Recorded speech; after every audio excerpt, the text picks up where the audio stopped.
సామాజిక వర్గ పరంగా తీసుకొచ్చారు వైసీపీ నాయకుడు. సరే, వైసీపీ నాయకుడు అయినా సరే సైలెంట్గా ఉండి నోటి దోల ఇట్లాంటిది ఏమి లేనివాళ్ళు అనుకోండి, ఎవ్వరూ పట్టించుకునేవాళ్ళు కాదు. కానీ ఆయన మాట్లాడే తీరు ఎట్లా ఉన్నదండి?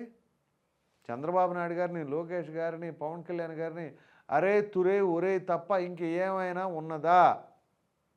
మరి అటువంటి వాడికి మొన్న జరిగిన ఓటమికి, మొన్న తగిలిన దెబ్బకి, ఒక్క దెబ్బకి అరే తురేలు అనే పోయినాయి నోరుకి.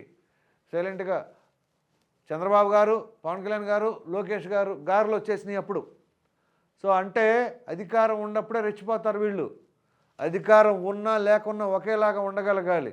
అధికారం ఉంటేనే మేము పులుల్లాగా ఉంటాం, అధికారం లేకపోతేనేమో పిల్లిలాగా మారిపోతామని అంటే ఇంకా ఆ మనిషి నైజం ఎట్లాంటిదో అర్థం చేసుకోండి. అది ఒక ఎత్తు. ఇక దాని తర్వాత ఇక్కడ ఏదైతే ఆ కార్యక్రమంలో హాజరవ్వటం, సాధారణంగా జోగి రమేష్కి తెలుగుదేశం పార్టీ అన్నా జనసేన అన్నా ఎంత ఎలర్జీ అంటే పసుపు చూస్తేనే నచ్చదు ఆయనకి. అటువంటి వ్యక్తి నిన్న ఆ యొక్క రథంపైకి ఎక్కి వాళ్ళ పక్కనే నుంచున్నాడు అంటే ఇది ఒకటి. ఆయనకు నచ్చకపోయినా నుంచున్నాడు. దానికి గల కారణం ఏంటి? ప్రస్తుతం ఆయన ఉన్న పరిస్థితి ఏదో ఒకటి కొంత సాఫ్ట్ కార్నర్ ఉంటుంది అని. నెక్స్ట్ దీనికంటే బ్లండర్ ఏంటి అంటే అసలు ఆయన్ని అక్కడ ఎక్కనివ్వటం, వాళ్ళ పక్కన నుంచోబెట్టుకోవటం.